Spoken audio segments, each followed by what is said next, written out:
Whenever you use the term surgery for a patient, the first thing that they conjure in their mind is pain, blood, suffering. And this actually increases the anxiety. It's totally different in ophthalmic surgery. Today, ophthalmic surgery is very advanced. Most procedures are painless. They don't need any anesthetic injections to the eye. Previously, we used to give anesthetic injections to the eye and around the eye, which was quite painful. And it used to numb the eye, and then we used to do the surgery and probably apply stitches. Even after the surgery, there used to be redness and then pricking, watering, discomfort. And patients were advised to take a lot of rest. But in today's scenario, it's completely different. So it's a bloodless surgery, and most patients are worried about stopping their blood thinners. Many of them are cardiac patients who have undergone bypass surgery or stenting, and they're on blood thinners. And they're worried about stopping the blood thinners and the medication, and they have to go and meet the cardiologist. Even the cardiologists don't know, but stopping blood thinners is not required, because today we use lasers. We don't give any injections to the eye. We just put numbing drops and do the surgery. It's almost a painless surgery, very comfortable, and it's a very short surgery. Usually it takes less than 5 minutes, and we don't even patch the eye. In fact, if you look at the eye after the surgery, there's no redness. You can't even tell that a surgery has been done, and patients are very comfortable, and the restrictions are not much. Most of them can go back to the normal activities after 48 hours. It is about balancing the expectations of the patient, allaying their fears about surgery and what they can expect, discussing the outcomes. A majority of the time is taken on deciding the type of implant. If it's a cataract surgery, what type of intraocular lens should they choose, because this would affect how they would see the world and their dependence on glasses. Yeah, sometimes there are some patients who are using glaucoma medication also. They come in for cataract surgery, and then now we have the latest, what is known as MIGS, minimally invasive glaucoma surgery. It's just a 2-minute procedure that we do during cataract surgery, which can treat the glaucoma also, so that most of them need not put drops after the surgery, because putting drops again is a pain, because every morning and night you need to use multiple drops. Pressure fluctuates. You need to also, many of these drops over a period of time, they reduce their effect. It's known as tolerance. Some of them develop allergies, dry eye because of these drops. So there are multiple things. Sometimes they're not actually aware that yes, they can have this treatment also. I have this conversation with them, and then when they opt for it, then we can treat both their cataract and glaucoma at the same go. I think you keep learning about how to talk to patients as time goes by, and as you deal with more and more patients, you become aware of their expectations, their fears, and then you're able to kind of talk to them. So you need to inform them about their condition and what they can expect without frightening them, because some surgeons just give a list of all the complications that might happen, and there's a big list. With any surgery, there's a big list.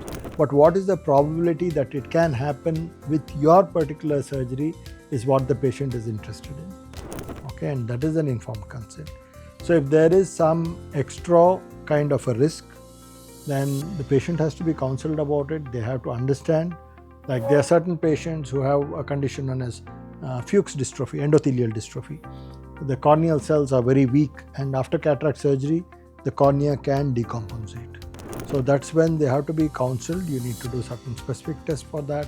They have to be told that yes, the recovery is a little more delayed, and we may have to use certain special material to protect the cornea when we are doing the surgery. After the surgery also, the recovery may take some time. If it doesn't recover fully, they may require what is known as an endothelial graft. So these are things that you need to specifically tell them.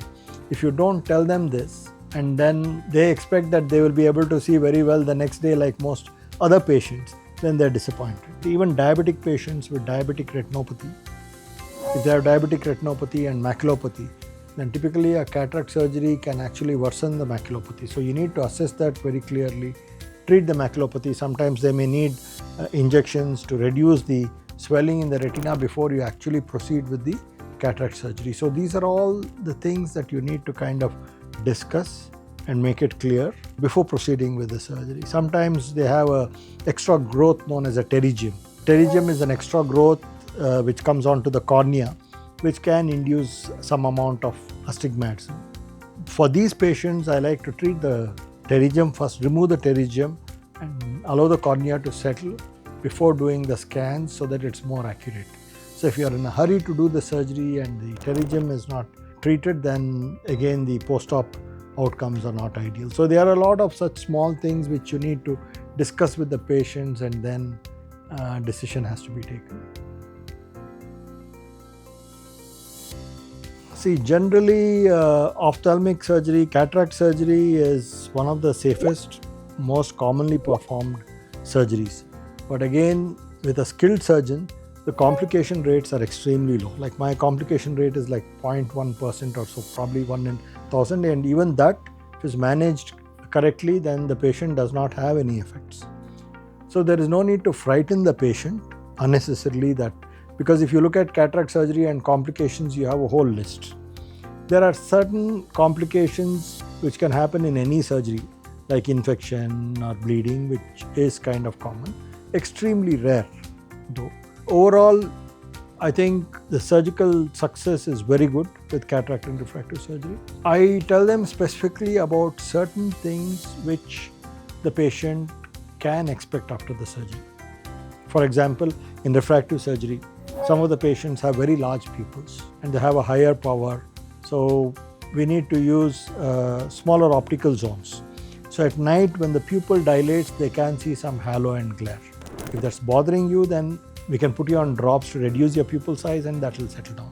So if you are told them beforehand, then they expect it. That is what counseling is before surgery and what is known as informed consent. You need not frighten them with all the complications, rare complications that probably would never occur. Then they go into overthinking, they look up the internet, Google, AI search about those complications, and then they would never have the surgery. It's an art, telling the patient about what they can expect, what are the complications and risks, without actually frightening them. Yeah, most of them, of course, before it was Google, now it is AI. They put in all their symptoms and then it can throw up a diagnosis which is not true. And it can throw up a diagnosis which is very dangerous, and that misinformation can frighten them. So there is nothing like being examined by a professional. See, don't go to AI or Google for a diagnosis. Don't put in your symptoms and try to get a diagnosis, because that's the worst possible thing that you can do. What you would like to do with AI is, once your doctor sees you, diagnoses you and tells you that you have this kind of a problem, you may want to learn more about it, to get more information on that particular disorder and its treatments and side effects. Then you can use Google or AI, which will give you more information, and if you have any doubts, then you can discuss that with your doctor. I have seen patients, they say, okay, we trust you completely, we rely on your decision, do the best for us. And they go out smiling. And I have seen patients who are extremely anxious, who research everything and who have visited like 10 doctors. And these are the patients who get into trouble because they are overthinkers. Basically, when you think that something is going to happen to you, it happens. Best is you trust the doctor, you just get it done without having too much of apprehension, then it should go on smooth. See, informed consent is informing the patient about all the risks and benefits and alternatives of the procedure. It is legally required. You need to inform the patient that yes, we are going to operate on your right eye and this is what you can expect. And if there is any special risks, then you take a special consent known as guarded prognosis, where you say, okay, I'm going to operate, but the outcomes may not be 100%. This is what we can expect. So that's an informed consent. But the conversation you have with the patient is basically addressing their fears, telling them what they can actually expect out of the surgery, how long it's going to take, what it entails, what is the post-operative regimen, and then how long they will have to take rest. And all those things are kind of the discussion that happens before the surgery with either the doctor or the counselor. That is also a very important part. It's just not the informed consent, because informed consent is something that they sign. Many of them may not be able, though we have it in the local language, many of them may not be able to read, especially if they have eye problems and the attendants are not really bothered. They just put a signature. So it's very important to have a one-to-one conversation, especially if there are certain things that the patient should understand and know which will affect their treatment. See, pre-surgical conversation is very important because you are setting the expectation for the patient. For example, they say, okay, you put in an intraocular lens. Okay, you do cataract surgery and put in an intraocular lens. Many of them think that they can see everything once you put in an intraocular lens, but that is not actually true, because you have different category of lenses. You have monofocal lenses, you have EDOF lenses, you have multifocal, trifocal lenses and full range vision lenses which function differently. So you need to kind of tell them that yes, if you go in for a monofocal lens, then you may have to wear progressive glasses. You may not be able to see intermediate, you may not be able to see near, and this is what you can expect. But they'll say, no doctor, but now I'm able to see, because when they have cataract, what is known as nuclear cataract, then they are able to also, some of them are able to read without glasses also. But it's a little blur, distance is blur. And once you do the cataract surgery, then the distance becomes very clear and sharp, but they won't be able to see for near if you put a monofocal lens. So that has to be explained clearly to them that yes, with a monofocal lens, you have only sharp focus for distance and you require glasses. They go in for a full range vision, then they can see for distance to near, but they may have certain side effects at night, like a little bit of halo and glare which they can expect. So these are things that you need to kind of explain to them. And also the choice of a toric lens, if they have astigmatism. Many of them say, oh, I have never worn cylindrical power in my life. But the scan will actually look at the anatomy of the eye and then suggest whether they need a toric or not. And a toric lens, if the astigmatism is not corrected, then the quality of vision is not good. So these are things that many of them do not understand. You have to take extra time to explain to them as to why this is the choice of lens and why a particular lens has to be used. What will be the quality of vision after the surgery and whether they will need spectacles. So these are specific things that have to be discussed with the patient. Yeah, I think every patient, it is best that they meet their operating surgeon, because they can express their fears and their expectations also about the surgery, and also in deciding the type of implant. Because many of them also say, okay, my friend got a trifocal lens, I also want a trifocal lens, but they have diabetic maculopathy or age-related macular degeneration. When I say no, that lens is not suitable for you. Though it's an expensive lens, maybe the latest lens, that is not the lens for your eye, because if you want to treat your retina later on, it's going to cause problems and it's going to reduce your contrast. So you can go in for a monofocal or EDOF lens, and this is something that only the operating surgeon in discussion with the patient can take a decision. Many a time the counselor, they don't actually know the medical condition. Generally what I like is to see the patient, decide the type of surgery, the lens along with the patient. The counselor just schedules the surgery, gives them the estimate, gives them all the pre-op and post-op precautions that they have to take. But the actual discussion about the surgery, about the implant, it's best had with the surgeon. See, I think a patient should always ask the surgeon relevant questions, okay? Because surgeons also have limited time. Ask relevant questions which are relevant to your particular condition.